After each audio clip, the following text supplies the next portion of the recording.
الحمد لله نحمده ونستعينه ونستغفره ونؤمن به ونتوكل عليه ونعوذ بالله من شرور أنفسنا ومن سيئات أعمالنا من يهده الله فلا مضل له ومن يضلله فلا هادي له ونشهد أن لا إله إلا الله وحده لا شريك له ونشهد أن محمدا عبده ورسوله أرسله بالحق بشيرا ونذيرا بين يدي الساعة من يطع الله ورسوله فقد رشد واهتدى ومن يعصهما فإنه قد غوى وإنه لا يضر إلا نفسه ولا يضر الله شيئا إن خير الحديث كتاب الله وخير الهدي هدي محمد صلى الله عليه وسلم وشر الأمور محدثاتها وكل محدثة بدعة وكل بدعة ضلالة وكل ضلالة في النار أما بعد فأعوذ بالله السميع العليم من الشيطان الرجيم بسم الله الرحمن الرحيم وما أرسلنا من قبلك من رسول إلا نوحي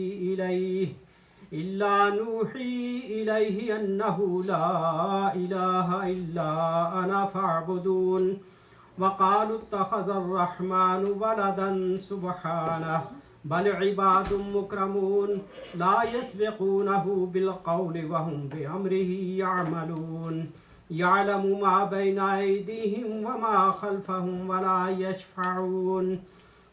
يشفعون إلا لمن ارتضى وهم من خشيته مشفقون صدق الله العظيم۔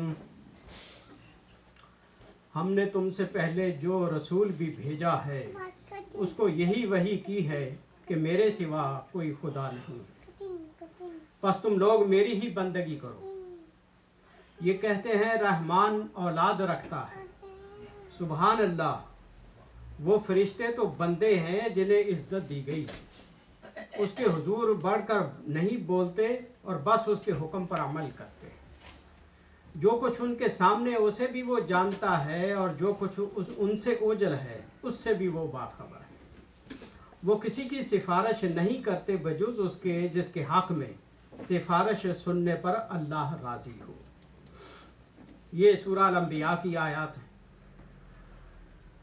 اب سارے رسولوں کا اس دنیا میں آنے کا مقصد بتایا گیا کہ اللہ کی وحدانیت قائم کرنے کے لیے وہ دنیا میں تشریف لائے، اس مخلوق خدا اپنے خالق ہی کی بندگی اور عبادت کرے، اس کی غلامی کرے۔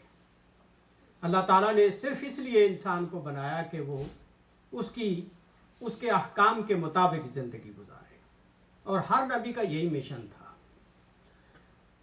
انسان کبھی غور کر کے دیکھے کہ اس کی پیدائش میں اللہ کے سوا کسی کا بھی ہاتھ نہیں ہے، اول سے لے کر آخر تک، یعنی ماں کے پیٹ میں 9 مہینے رہنا، اس کے بعد بے کسی کے عالم میں پرورش پانا، اس کو پروان چڑھانا، جوانی تک پہنچانا، یہ صرف اللہ ہی کا کام ہے۔ ماں کے پیٹ میں بچے کی خوراک کا جو انتظام ہے وہ کتنا زبردست خدا نے کیا ہے، خدا کے علاوہ کوئی اور وہاں تو نہ پہنچ سکتا ہے نہ کچھ کر سکتا ہے، یہ سب اسی کی قدرتیں ہیں۔ تو جب انسان کی پیدائش میں اور کسی کا کوئی حصہ ہے ہی نہیں تو پھر اس کی بندگی میں بھی کسی کا اور حصہ نہیں ہے۔ بندگی اور غلامی بھی صرف اسی ایک اللہ کی کی جائے، نہ خالق اللہ کے سوا کوئی اور ہے، نہ مالک اور ہے، نہ رازق اور ہے، صرف وہی ہے۔ تو اسی کی بندگی اور پرستش، اور اسی پیغام کو آدم علیہ السلام سے لے کر نبی اکرم صلی اللہ علیہ وسلم تک ہر پیغمبر نے یہی پیغام دیا اپنی قوم کہ انہ لا الہ الا انا فاعبدون، کہ اللہ کے سوا کوئی معبود نہیں ہے اور میری ہی بندگی کرو۔ دوسری جگہ قرآن کہتا ہے وَمَا خَلَقْتُ الْجِنَّ وَالْإِنسَ إِلَّا لِيَعْبُدُونِ، جنوں انس کو ہم نے صرف اپنی بندگی کے لیے پیدا کیا ہے۔ اللہ فرماتا ہے کہ میری ہی بندگی کرے، میری ہی غلامی کرے۔ اور جو آپ ملازم رکھتے ہیں کسی کو تنخواہ دار، اس سے تو آپ کی خواہش ہوتی ہے کہ یہ ہماری مرضی کے مطابق کام کرے، ہماری مرضی کے خلاف نہ چلے۔ مالک اپنی تمنا کے مطابق اپنے ملازم کو چلانا چاہتا ہے، حالانکہ اس مالک نے، اس باس نے آدمی کو پیدا نہیں کیا ہے، صرف تنخواہ دیتا ہے۔ لیکن جس نے پیدا کیا ہے وہ تو زیادہ حق رکھتا ہے کہ اس کے احکام کا خیال رکھا جائے، اس کی منشا اور اس کی آرزو کا خیال رکھا جائے کہ میرا پیدا کرنے والا مجھ سے کیا چاہتا ہے۔ یہ ایک واقعہ ہے کہ کسی نے غلام خریدا اور اس مالک نے اپنے غلام سے پوچھا کہ تو کس طرح کا کھانا پسند کرتا ہے، میں اس طرح کا کھانا تیرے لیے تیار کروا دوں۔ غلام کہتا ہے کہ اے میرے آقا، آپ میرے مالک ہیں، آقا ہے، میری اپنی کوئی مرضی نہیں ہے، آپ جو بھی مجھے کھلا دیں گے میں وہی کھا لوں گا، آپ کی منشا میری منشا ہے، آپ کی مرضی میری مرضی۔ اس نے پوچھا کہ لباس کیسا پسند کرتے ہو، میں ویسا لباس تمہیں بنوا دوں۔ غلام کہتا ہے آپ میرے آقا ہیں، جس طرح کا بھی لباس آپ مجھے پہنا دیں گے میں پہن لوں گا، کیونکہ میں آپ کا غلام ہوں، مجھے آپ کی خوشنودی مطلوب ہے کہ میرا آقا مجھ سے خوش رہے۔ سننے والا کہتا ہے کہ کاش میں بھی وہی مالک، کاش کہ میں بھی اپنے مالک کا اسی طرح کا غلام ہوتا۔ خداوند عالم کے سامنے میری اپنی مرضی کوئی نہ ہوتی، جو میرے خدا کی مرضی ہوتی میں اس کے مطابق کرتا، ایک ایک حرکت میری خدا کے حکم اور اس کے اشارے کے مطابق ہوتی، کیونکہ وہ میرا پیدا کرنے والا، میرا خالق و مالک۔ اس لیے بندگی اور عبادت کا پیغام ایک ہی سارے نبیوں کا تھا۔ اور کفار مکہ کہتے تھے کہ اللہ تعالیٰ نے تو فرشتوں کو اپنی بیٹیاں بنایا ہوا ہے، یعنی سبحانہ، اللہ فرماتا ہے کہ خداوند عالم ان چیزوں سے پاک ہے اور بلند ہے، اس کی تو کوئی اولاد ہی نہیں، لم یلد ولم یولد، بل عباد مکرمون، بلکہ یہ فرشتے جو ہیں خدا کی بیٹیاں نہیں ہیں، تو خداوند عالم کے اسی طرح غلام ہیں جس طرح انسان، اور اللہ تعالیٰ نے انہیں عزت بخشی ہوئی ہے۔ اس لیے سارے نبی جو جس کام کے لیے آئے ہیں اس کام پر توجہ دینے کی ضرورت ہے کہ ہماری ساری زندگی اللہ کی منشا کے مطابق گزرے۔ اور غلام جو زر خرید ہوتا ہے، جس کو پیسے سے خریدا ہوا ہوتا ہے، وہ کبھی یہ نہیں کہہ سکتا کہ میں اتنے ٹائم کے لیے تو غلام ہوں اور اپنے آقا کی بات مانوں گا، اور اتنے ٹائم کے لیے میں آزاد ہوں، میں اس کی بات نہیں مانوں گا۔ جو پیسے سے خریدے جاتے تھے انسان، وہ تو اپنی مرضی کر ہی نہیں سکتے تھے، مالک کی مرضی کے مطابق انہیں چلنا پڑتا تھا۔ تو اسی طرح ہم بھی خدا کے پیدائشی غلام ہیں، پیدائشی، اول روز سے وہ ہمارا آقا ہے، اور اس نے ہمیں پیدا کیا، اس دنیا میں بھیجا ہے صرف اپنی بندگی اور اپنی غلامی کے لیے، اور کسی کام کے لیے نہیں بھیجا۔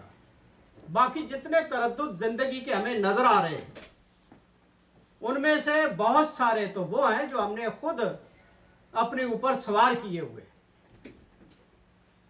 انسان کبھی غور کرے تو اس کی بنیادی ضروریات بڑی مختصر ہیں۔ کپڑوں کے 20 جوڑے گھروں میں جو لٹک رہے ہیں کلازٹوں میں، ایک دو جوڑے سے بھی گزارا، یعنی پہننا تو ایک وقت میں ایک ہی جوڑا ہے، سارے تو نہیں بھائی ایک وقت آدمی پہن سکتا۔ جوتوں کے کتنے کتنے جوڑے، مال و دولت اور پراپرٹی اور بینک بیلنس وہ کس کام کے؟ آدمی کا حضور فرماتے ہیں کہ مال وہی ہے جو اس نے کھا لیا، وہی ہے جو اس نے پہن لیا، اور وہی ہے جو اس نے آخرت میں ذخیرہ کر لیا۔ باقی جتنا ہے وہ اس کا نہیں ہے، یہ خواہ مخواہ اس پر دعویٰ رکھتا ہے۔ آج اس کی سانس نکلے گی، وہ سب کسی اور کے قبضے میں چلا جائے گا۔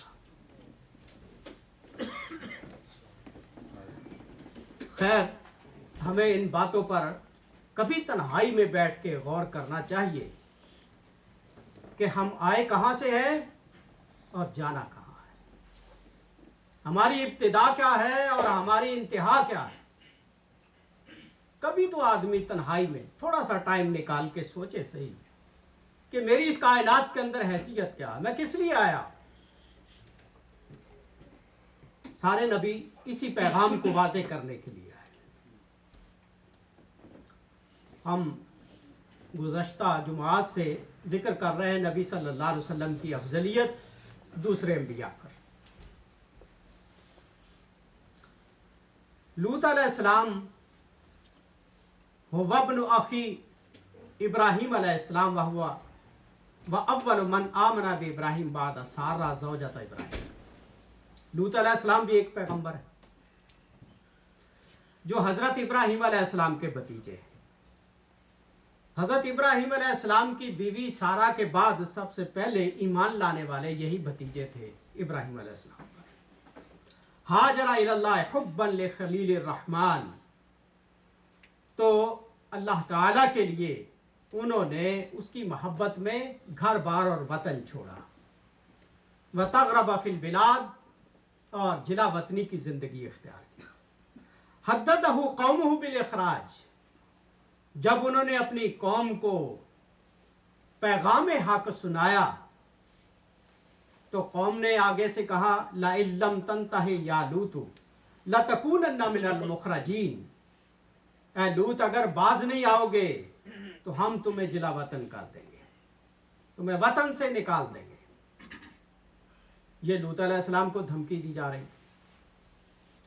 اور دوسری طرف نبی آخر الزمان صلی اللہ علیہ وسلم کے بارے میں وَقَدْ هَمَّ النَّاسُ بِإِخْرَاجِ النَّبِيِّ صلی اللہ علیہ وسلم كَذَلِكَ، اسی طرح نبی اکرم صلی اللہ علیہ وسلم کو بھی مکے سے نکالنے کا پروگرام کفار مکہ نے بنایا تھا۔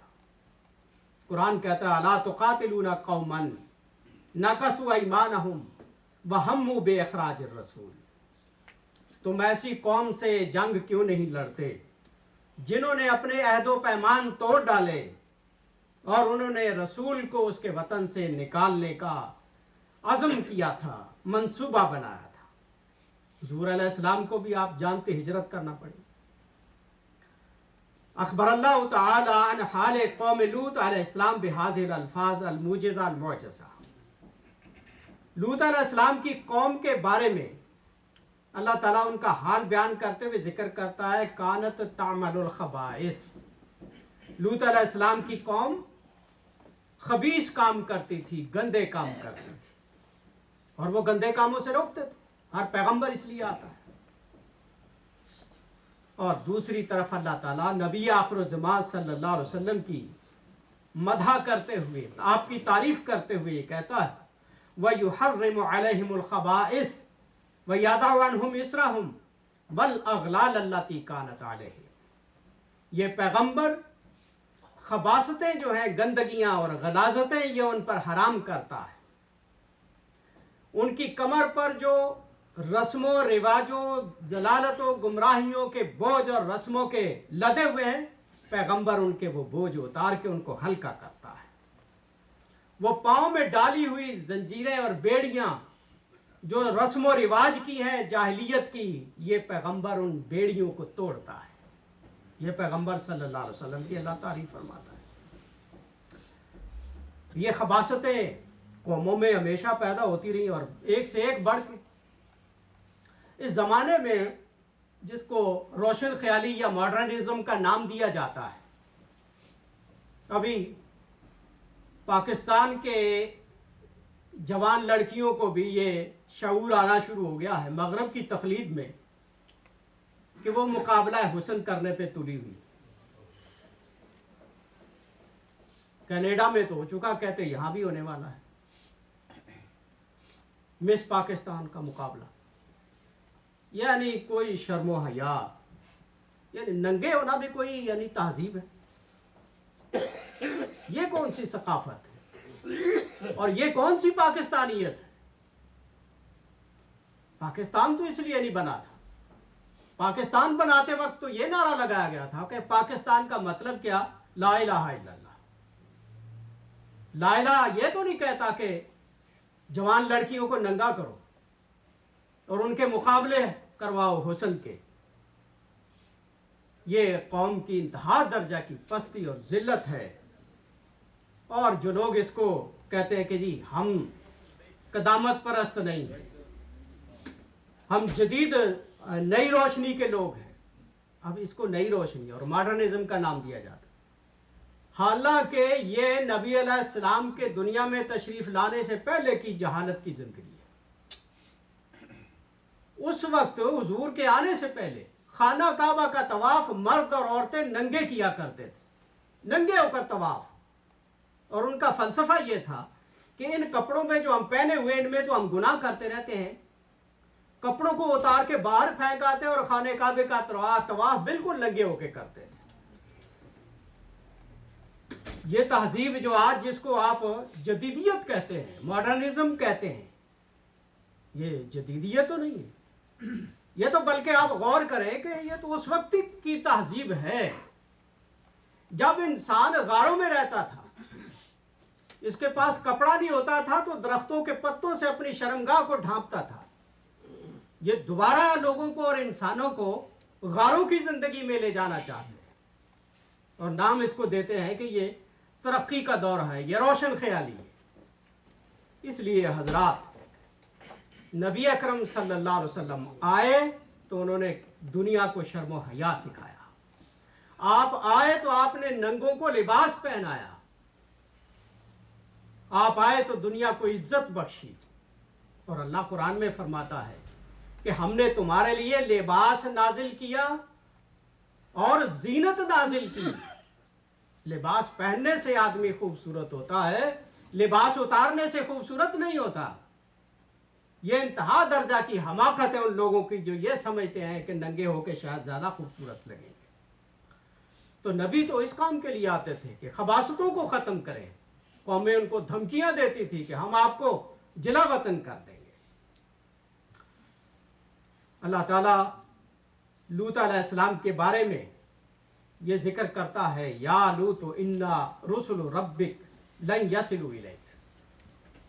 جب قوم لوط نے انتہا کر دی جرائم کی، خدا کی بغاوت کی، خداوند عالم نے اس قوم کو تباہ و برباد کرنے کے لیے فرشتے بھیج دیے. لوط علیہ السلام کے پاس آ کے فرشتے کہتے ہیں کہ اے لوط گھبرانے کی ضرورت نہیں ہے، ہم تیرے خدا کی طرف سے بھیجے ہوئے ہیں اور یہ کافر، یہ باغی لوگ یہ آپ تک نہیں پہنچ سکیں گے، آپ کو نقصان نہیں پہنچا سکیں گے. اور وہ قوم تباہ ہوئی. اور نبی آخر الزمان صلی اللہ علیہ وسلم کے بارے میں اللہ تعالیٰ ذکر کرتا ہے، یمددکم ربکم بخمسۃ آلاف من الملائکۃ مصومین، کہ خداوند عالم 5000 فرشتوں کے ذریعے سے تمہاری مدد کرے گا. جنگ احد میں 5000 فرشتے اللہ تعالیٰ نے نبی اکرم صلی اللہ علیہ وسلم کی فوج کے لیے، ان کی مدد کے لیے بھیجے تھے. وہاں فرشتے آئے لوط علیہ السلام کی قوم کو تباہ کرنے کے لیے. یہاں فرشتے آئے نبی صلی اللہ علیہ وسلم اور اہل ایمان کا ساتھ دینے کے لیے. اسماعیل علیہ السلام بھی ایک پیغمبر ہے، ابراہیم علیہ السلام کے بیٹے. ان کے بارے میں قرآن کہتا ہے کانا صادق الوعد، وعدے کا بڑا سچا تھا. پیغمبروں کی یہ خوبیاں ہیں، وہ ایک زبان بولتے ہیں. اور نبی آخر الزمان صلی اللہ علیہ وسلم کے بارے میں اہل ایمان کے ذریعے سے کہلوایا گیا، قالوا ھذا ما وعدنا اللہ ورسولہ